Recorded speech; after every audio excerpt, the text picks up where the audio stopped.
nuevamente.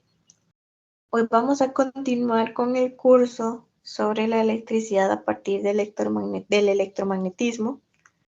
Recordando un poco que la semana pasada vimos la ley de Coulomb, que quedamos en las leyes de la misma, viendo cuál era la constancia, cuáles eran las Q, y viendo que es una fórmula sencilla de aplicar, una fórmula que lleva muchos años de estudio, una fórmula que lleva mucho tiempo aplicándose y por lo tanto continúa siendo de gran utilidad a la fecha.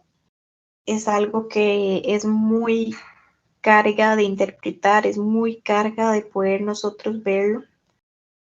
Pero esto no se puede aplicar si nosotros no tenemos algo que se llama corriente eléctrica. Entonces, en esta clase y en la siguiente vamos a explicar un poco más a detalle lo que es la corriente eléctrica.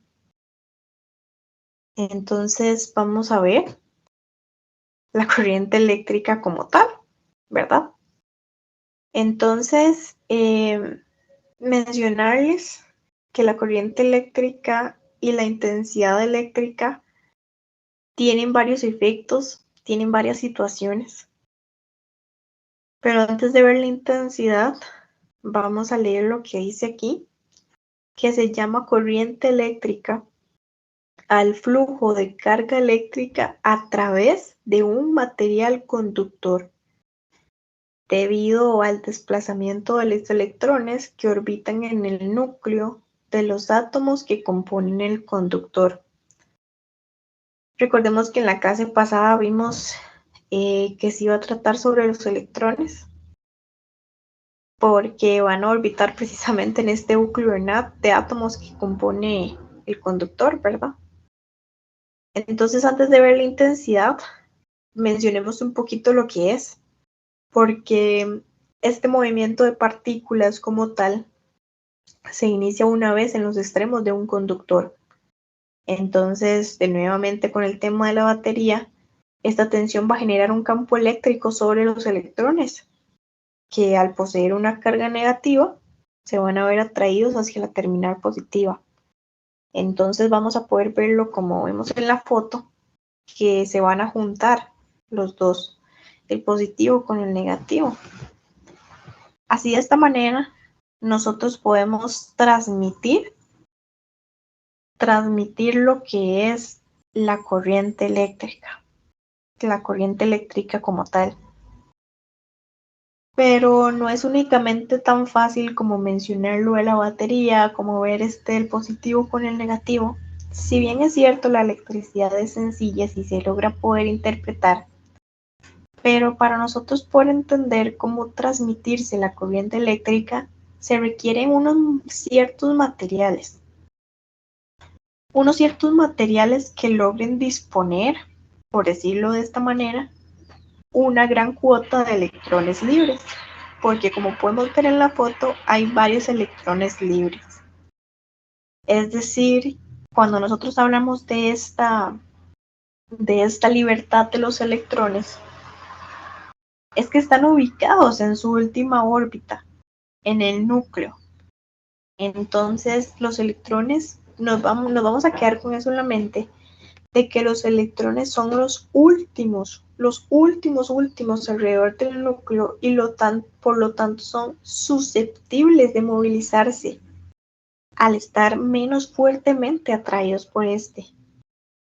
Entonces, viéndolo de esta manera, viéndolo desde este sentido, puede distinguirse los materiales como conductores o semiconductores o aislantes, de acuerdo a la capacidad de transmitir la corriente eléctrica.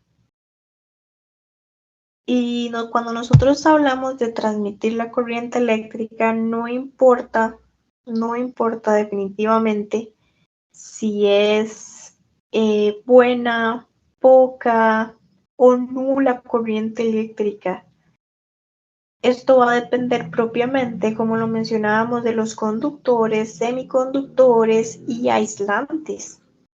Entonces, la palabra lo dice, los conductores van a conducir la corriente eléctrica.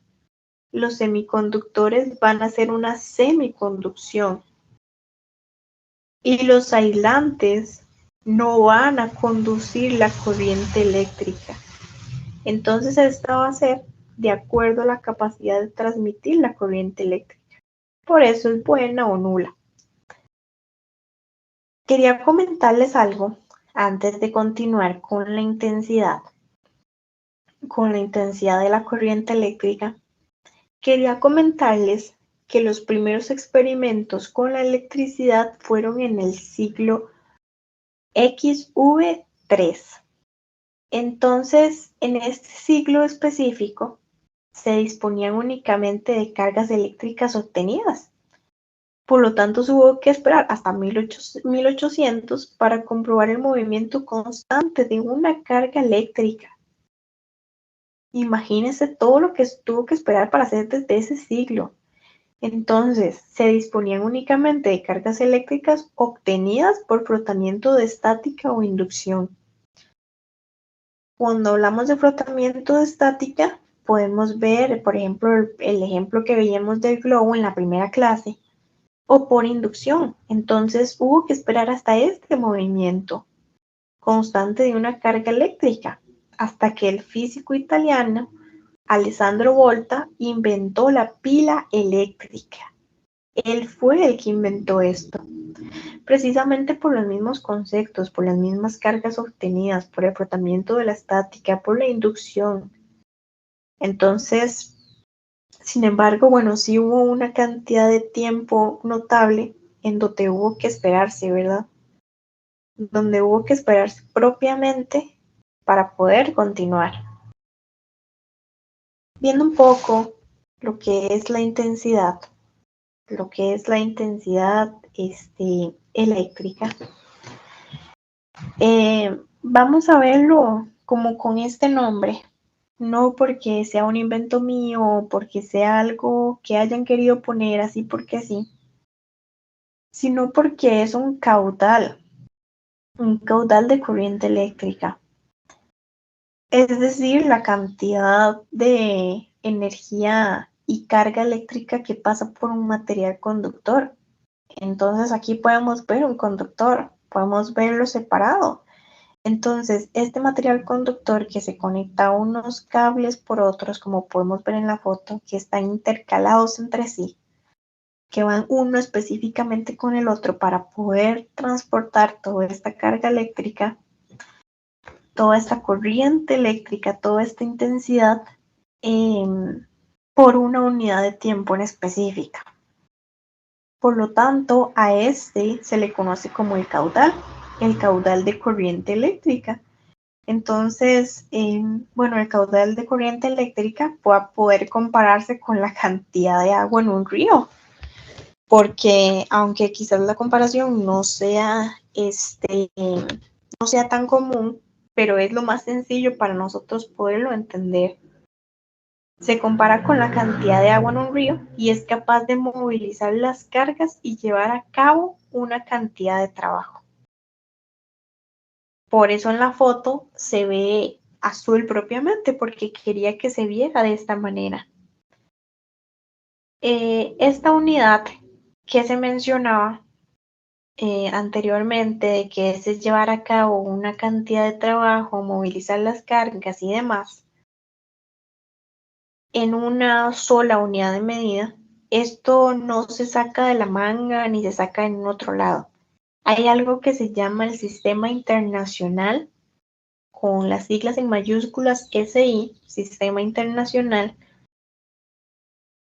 que nos indica que esta intensidad, precisamente, que podemos ver comparado con un río, se mide normalmente en coulombos por segundo, lo que equivale a 1 amperio. Entonces, ya habíamos visto la ley de Coulombos y habíamos visto los amperios. Entonces, va a equivaler a coulombos en segundos, que es la fórmula que habíamos visto, y esto es lo que vale 1 amperio. Por eso era tan importante mencionar la fórmula la semana pasada, para nosotros poder entender lo que es 1 amperio.